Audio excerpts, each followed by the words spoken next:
Welcome to a new episode of 20-Minute Playbook by Outlier Academy, where each week I sit down with an elite performer from iconic founders to world-renowned investors and best-selling authors to dive into everything from their daily routine to their favorite books, superpowers, and even a favorite failure, all in less than 20 minutes. I'm Daniel Scrivner, and on the show today, I sit down with Mercedes Bent, who's a partner at the venture capital firm Lightspeed, where she focuses on consumer and fintech investing and co-leads Lightspeed's LATAM and Scout programs. Before joining Lightspeed, Mercedes was a GM at General Assembly, and she holds both an MBA and Master's in Education from Stanford. You can follow Mercedes on Twitter at MERCBent, that's MERCEBENT, and you can find Lightspeed Venture Partners at lsvp.com. For links to everything we discuss, as well as the full show notes, visit outlieracademy.com/73. And now, let's jump in with Mercedes Bent. Mercedes Bent, I'm thrilled to have you on 20-Minute Playbook. Thank you so much for making time and joining me. Thanks for having me. So this should be a lot of fun. I'm going to try to ask you as many questions as possible in 20 minutes. We try to keep these episodes under 20 minutes. Are you ready? Let's do it. Okay. So I wanted to start with just a little bit of your background. I know today you're a partner at Lightspeed Venture Partners, and we're going to talk about a little bit of your background, but I just wanted to start with the question, what brought you to venture capital? I would say there's a lot of reasons I came to VC, but chief amongst them was I love startups. I worked at several venture-backed startups. I also started two of my own. And I realized after starting two of my own that maybe I'm not as good at the 0 to 1 as I am at the 1 to 100. I helped scale General Assembly from 2 million to 100 million in revenue. I was running P&Ls and as a product manager. And so I realized, hey, if that's my better skill set, I can either go back to operating and be a startup person again, or I could try my hand at helping a lot more companies at once. And given there weren't a lot of people like me in VC, I felt I just had a little bit of a different perspective and maybe a little bit of a different outlook that was missing in VC. So I said, well, if not me, then who? I think I have a lot to contribute to the startup and VC world. And what has that experience been like for you? Because I spend the majority of my time in early stage. I find it really invigorating for a ton of reasons. What do you love about the day-to-day?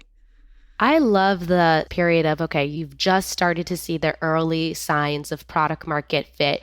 Now, oh my goodness, how do we scale an organization around it? Everyone says you'll know when you have product market fit, and it's true, you'll know. The phones start ringing off the hooks. There starts being all these things that you have to build to support the sales and the growth of the company. And I love that chaotic, messy, super fun part of organization building as soon as you've found and tapped this resource and reservoir of success. And so I love working with my founders as they try to build the plane while they fly it. And they are figuring things out the day before, sometimes days later than when you needed to figure something out.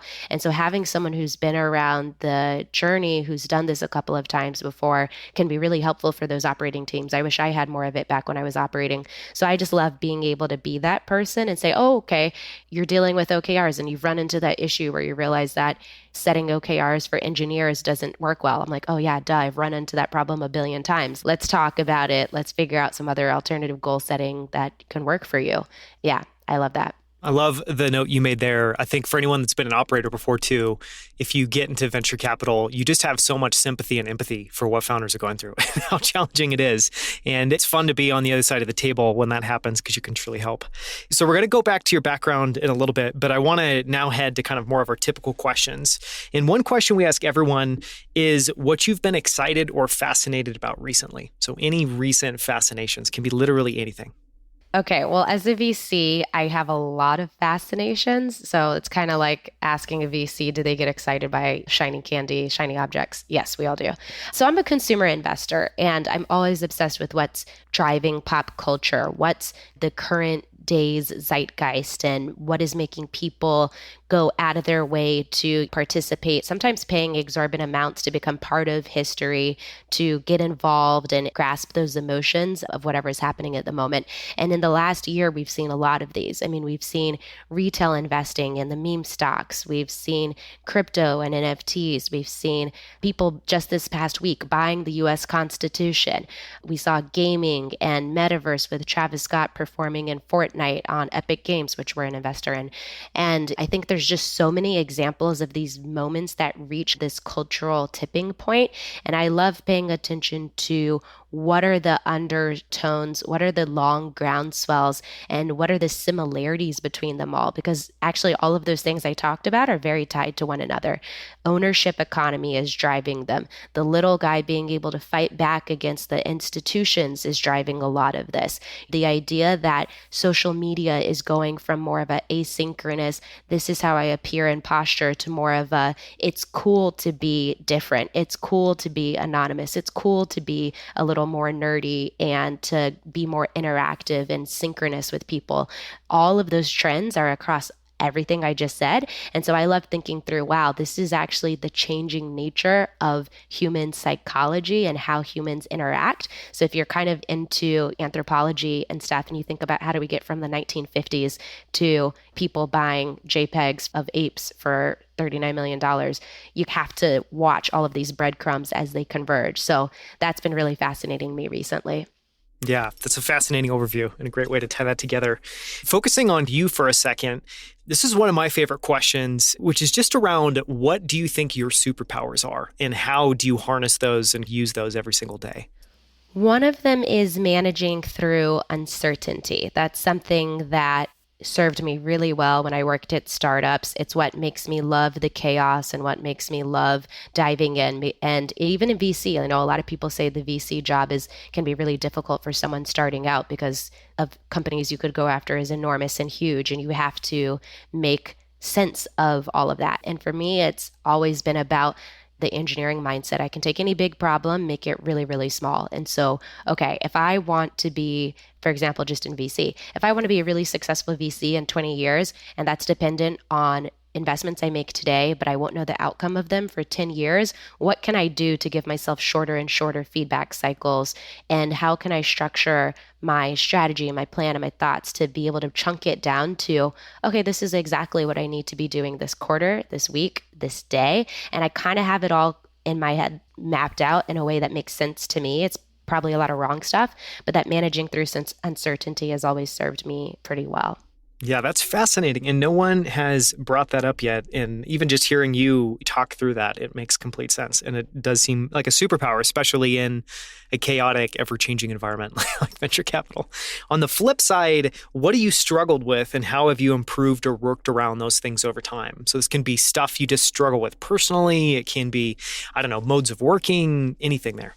Okay, so I have a much longer list on this side. And when I was reading the questions, I was like, oh, I can only think of one on the strength, and I can think of like 20 on the things to improve. So things I struggle with, a couple that come to mind. One is imposter syndrome, always kind of feeling like you're not necessarily part of, or really you shouldn't be doing the job you're doing. I think about this all the time as a VC. I'm like, how am I fooling everyone that I kind of know how to do VC? I don't. Another one is being knowable. It's something that actually I couldn't even articulate until probably like the last 2 years. But I always just kind of noticed like, other people are really good at expression and sharing lots of things about their life with other people. And in terms of a core circle, I have a very, very small one. And although I do a lot of brand oriented stuff, I love writing. I love speaking on tops of being out there. I know that I'm bad at like actually sharing details about my personal life that would get someone to know me.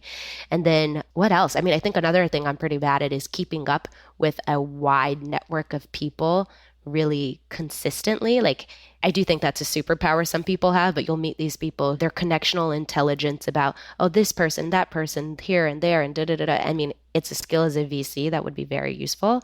And I have to structure it so much for myself to even try to do baseline minimum of it. It's like out of sight, out of mind. I love thinking about ideas, reading books, writing, and that comes first to me before, who are all the people in my life I haven't talked to in 3 months? Going back to your 20-year roadmap, I think those are all things you'll have plenty of time to work on over that period. And I don't think it'll take nearly that long. On the habits and routine sides, what habits, what routines have you experimented with that have had a positive impact on your life and performance? This can either be if you're someone who lives a super optimized life, what does that look like daily? If you're somebody who just aspires and appreciates that, what are things you've tried that you just try to incorporate whenever you can? There's kind of two different life philosophies or habits that come to mind. One is around learning, and another one is around identifying what makes me happy and being like very aware of that and just doing those things. On the learning side, I actually like wrote a tweet about this the other day, which is I love really thinking about how I can improve my speed of learning. As the world is changing faster and faster, one of the things we need as any professional to get better at is to improve the speed at which you are able to learn about new things because the world ain't changing any slower. And I have a specific way I do this, which is around, okay, how do I shorten my cycle from consuming to analyzing to creating and then even teaching other people about this new topic that I've just learned about. And I'll sit down on weekends, I'll sit down on evenings, and I'll really try to go through these a lot faster. So that's one area it's a habit I try and I actually really enjoy forcing myself to do. And then on the other side, in terms of identifying what makes you happy, there's this little framework I had found maybe 5 years ago around identifying objects, people, places, and activities that make you happy. And I write them down. I always know what they are. And when I think about like what is the best weekend experience, it's a time where I could do all four of those things. And so I really try to relax on the weekend. I know I love being in the sun, outdoors, reading a book, talking to one of my best friends on the phone, and walking. If I can do those four things, it's such a simple activity, but just being able to appreciate the simplicity is something I love doing. Yeah, that's so interesting, that framework. Do you know where you got that from? Do you remember if that was an article or a book? Or It was definitely some articles I was reading, but I can't remember. It was 5 years ago. I can't remember which one, but I remember there was a point in time where I was like, I am not as happy on a day-to-day as I would like to be. As someone who's very ambitious, very type A, I told you I don't have a 20-year strategy, but I have 20-year goals. It's really easy to get overly focused on goals and orientation. And so probably about 5 years ago, I was like, I need to figure out how to just be like way more appreciative and grateful and happy about the day to day, no matter what happens. And so I actually, using the learning frameworks, like sat down and focused on it. Like I read everything I could read about the topic and came up with this as the one I liked the best. Yeah, super interesting. Going to that incredibly ambitious type A personality, I have to ask this question. So obviously looking at a little bit of your background, you not only have one master's degree, you have two master's degrees. You have an MBA and also a master's in education from Stanford. What compelled you to get both of those degrees? And what do you feel like you think about or just carry with you from both of those? Because those are both very, very in-depth obvious coursework programs for both of those individually, let alone doing them together. So what do you carry forward after going through all those? I did both of those. The business side was because I realized early in my career I was probably going to be a generalist. I didn't have a specific functional skill set that I was so much better at, whether marketing or sales or product or design. I did all of those jobs, even HR, when I worked at startups. I kind of tried them all out. And I realized I just liked all of them. And I like strategy and I like managing the full P&L experience. And so, okay, if you're going to be a generalist, you should probably study general business principles, and an MBA really is a generalist skill set. So I went to Stanford GSB, and one of the top things I got out of that, though, was in addition to a couple of tactical skill sets, I didn't know how to do financial modeling when I went in. The bigger thing I got is Stanford really teaches how to be a vulnerable leader. They have these classes called Touchy-Feely, and, well, it has a more formal name, but that's what everyone calls it. And they have these classes that really teach you about what is your authentic leadership style? How do you align your internal perception and outward perception and make sure that's as strong as possible? So that was one of the best things I took away from there. Coming out of Stanford, I felt like my purpose was so clear and crystal and made it super easy to execute on once I got to VC. And that came from that vulnerable and purposeful leadership. And then on the Masters of Education side, why I wanted to do that one is I've always believed education is the great equalizer. My family has always believed this. I have grandparents who are immigrants and came from really, really modest settings, basically no money, and went on to become doctors and professors and all these crazy things. And so for me, it's just remembering that's the great equalizer. That is the family version of it. And then I also worked at General Assembly. I helped people get careers after some of our students were homeless and were making $15 an hour. And then they would go on to make six figures as a software engineer. And so for me, I wanted to dive in even deeper into this field that had given me such of a mission and purpose in my family. So interesting. I see, I don't know firsthand, but I'm sure that shows up in the way you work with founders and the way you show up as you're kind of, one, not only getting to understand what problems they're going through, connecting with them emotionally, empathizing, but then obviously being able to help them figure their way out. On the fitness side, do you have an approach to diet, exercise, sleep? Is that something you've spent a bunch of time on optimizing in your life? I am very inconsistent on this topic. So depending on which year or quarter you catch me in, I will have totally different answers. Growing up, I was super hardcore about fitness and exercise. I played soccer, I ran track. In college, I ran half marathons. And then in 2011, I ran a half marathon that I didn't train for. And I haven't run more than a mile since. It's been 10 years.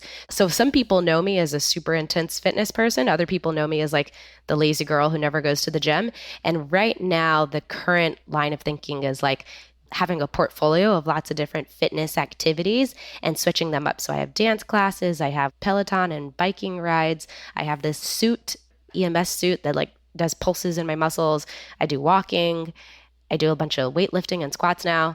But if you ask someone who knew me a year ago, they would say I did nothing because that is what I did a year ago. It'd be like, no, she literally does nothing. She just eats. I don't know. That was true a year ago. It's so interesting. Who makes that suit? I don't know if I've come across that. Oh, yeah. There's this company called Catalyst with a K. It's one of the newer suits that's been coming to the US, and I just got to start trying it out. And it's a really cool device.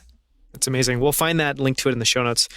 So typically we'd ask a question just super broad around books, posts, newsletters, podcasts, things you enjoy. I'm going to tailor that a little bit more for you, but you can take this question anywhere you want. As somebody that is working with, obviously you're working with a lot of your peers that are investors. You're also working hands-on with a lot of entrepreneurs. Do you find that there are books or resources or people that you point founders to over and over and over again, or that you just give away? So I used to work at Goldman, and I went crazy trying to get into the startup world, like reading every single startup book out there. Funny enough, I don't tend to recommend any books these days. I tend to recommend resources in areas they can find information. And so a little more teach a man a fish versus giving them the fish. I'll say like, okay, you probably want to set up a learning portfolio where you have a peer group of founders who are 12 to 18 months ahead of you, who have already gone through the challenges you're going through. And you also want to have that group 12 to 18 months behind you. So the ones ahead of you, you can learn from them. You can figure out what's around the corner. And the ones behind you, you can teach it, because teaching is one of the highest forms of cementing knowledge. I'll tell them to go on VC Twitter, startup Twitter, fintech Twitter, whatever variation they're in. The long story short, I basically just recommend them to go to blogs, and that's mostly it. I love that framework, though. That framework is one I haven't heard anybody give that specific advice. And I love just the note of, obviously, by teaching, one, you're saying pass it on. If you're learning from other people, make sure that you're teaching others. But also, I love the purpose, which is, yes, you're passing it on, you're passing it forward, but you're also cementing that learning for yourself. I think that's super interesting. On the software and tool side, you seem like somebody that spends some time here. I don't imagine that you've lived your life in 20 different apps. So on the software and tool side, is there any software that you love, that you use daily? And this is stuff for managing work, task, time, or any physical tools that you love and rely on. Anything there? I don't know. I don't use any ones that are not traditional. I use Gmail. I use Notes on Apple. Those are probably my two biggest tools by far. I use a lot of different communication channels to get in touch with different people, whether it's Discord or Telegram, or obviously iMessage, WhatsApp. I invest in LATAM. So when I'm speaking to my LATAM founders, I've invested in companies like Flink and Stori there. I will reach out to them on WhatsApp. And if I'm talking to my more gaming, NFT, crypto people, like we invested in a company called Haku, or I invested in a company called Fan Controlled Football, I'll reach out to them on Telegram. There's certain platforms that are better for certain people. So that's how I end up thinking about divvying up my tools. But I don't really keep anything that's beyond Notes or email that's like a management tool. Do you write out a task list on paper at all? Or do you live basically purely just in Notes and an email? Pretty much just in Notes. Yeah, it syncs between my phone and my computer, and that's the number one feature I could ask for. Totally. That way you can be responding to emails 24/7 as fast as possible. I do email at midnight and 6 a.m. all the time. Same here. On the personal growth side, one of my favorite questions to ask is if you have a favorite failure. And if that doesn't resonate, you can take this question anywhere. But I think what we're trying to get out of that is something you pursued, some goal you were after attaining that for whatever reason you didn't end up achieving, but that experience propelled you in a better direction, or you took things away from that ended up making it just a super positive experience, kind of longer term. Anything for you there? I think in some ways, when I was younger, once again, being very type A, I thought the trains are always running on time. This is supposed to happen at one age, and then this is supposed to happen at another age. And it was actually a lot of those goals that didn't happen that made me realize you can kind of live life however you want, and it doesn't have to happen on anyone's schedule, and there's no, you're supposed to do this thing at this time. So everything from kind of the going to business school I think I started business school when I was 29, so I didn't graduate until I was 31. I didn't think I was going to be graduating from business school in my 30s. And people, when they met me, I look quite young. So a lot of people in my early 30s thought I was in my early 20s. And so like having to counteract with that, like, no, I have 10 years of experience type of thing. So it wasn't a failure per se, but it was just that life has gone in a different direction. Same thing with relationships, mid 30s, not married yet, although I am engaged, and thinking that would have happened in the 20s. And so you're like, there's all these little things like that happen. But yeah, maybe I can come back to you on this one in terms of what's a favorite failure. It's a hard one. It's a hard one because I don't really regret anything. And so I feel like if it didn't work out, that was kind of just supposed to happen. But I can't even remember what didn't work out anymore. I think that says a lot about you in a good way. So that's a good answer. What is your definition of success? So flipping away from if it's not focusing on misses or failures or that, for you, how do you think about what success is? And obviously, I'm sure you have a definition professionally. Do you have a definition professionally and personally, or just like a personal vision of what success looks like? Totally. I think on the personal side, I think it's being able to identify and achieve your purpose and be happy. And a lot of the most important relationships in your lives, whether that's family or friends or significant other, are going to be a big portion of what makes you happy and doing right by them as well. And the purpose piece too is around, okay, there's a lot of ways you can live life. And we're actually on the earth for a very short amount of time, but it feels very long. And so like, what do you choose to do with the time you're here? To me, I could go live on a beach somewhere and that would be pretty cool too. But what are the things that I feel are important that I've identified to, when you look back, they always talk about those time travel books. You go back in time and one thing changes and the whole course of the trajectory of the world is off. I want to do something that is impactful enough that like if it went back and I wasn't there, then the whole course of the trajectory is off. Not because it'll be so big. I don't expect to pass any like huge laws or anything like that, but just because like you were a part of the growth of society and development of where things went. So to me, that's a big piece of it, just having some type of impact in whatever area it is. I love that time travel analogy. It's super, super interesting. It's almost like the goal is to make a dent in the universe so much so that if you were to travel back, try to scrub that from time, wouldn't work. 100%. Beyonce has a song called I Was Here. And I just love that song because it symbolizes the whole, to me, the meaning of life, which is you were here, you made your mark. You were not just nothing, you did something. And it can be anything you want, but that's really what I think of as success. That's so cool. Last question. What are you most grateful for in this phase of your life? Really, I'm grateful for so many things. I mean, I think I live a very, very privileged and wonderful life. I'm so grateful. I probably should be more grateful for my health. I don't hardly ever think about that. So that is something I should be 100% grateful about. I'm really grateful that I have a job that allows me to do such cool things like partner with my founders. Some of them I mentioned in terms of like Flink or Stori or Forage or Outschool, like these category defining companies that I'm so lucky to be a part of their journey. And I also think I'm just really grateful for having life figured out a little bit. I'd say early 20s. Once again, going back to that whole train analogy, I had a lot of anxiety about would things work out? Like, am I going to be successful? Am I going to make it? And it was when I went to business school that I started telling myself, I was like, okay, you have to stop being so anxious about whether or not you're going to make it. I was like, just know that also I was at Stanford, like it's a pretty great place. I was like, if you're here, I wrote down a little sticky note and I put it on my wall. Like, you've already made it. The rest of life is going to be fine. You can't mess it up. And I was like, oh, that's just such a relief. So I'm so grateful for that feeling. So cool. So people can find you online. Obviously, you've got a website. You have a few articles on there that are really interesting, as well as an about page. They can find that at mercedesbent, bent.co. And then I know people can follow you on Twitter at Merce, MERCE Bent. Thank you so much for the time. It's been amazing to have you on 20-Minute Playbook. Thank you. Thank you so much for listening. You can find links to everything we discussed, as well as the show notes and transcript for this episode at outlieracademy.com/73. To explore more incredible interviews with the founders of Superhuman, Levels, Rally, Common Stock, and Primal Kitchen, as well as best-selling authors and the world's smartest investors, visit outlieracademy.com.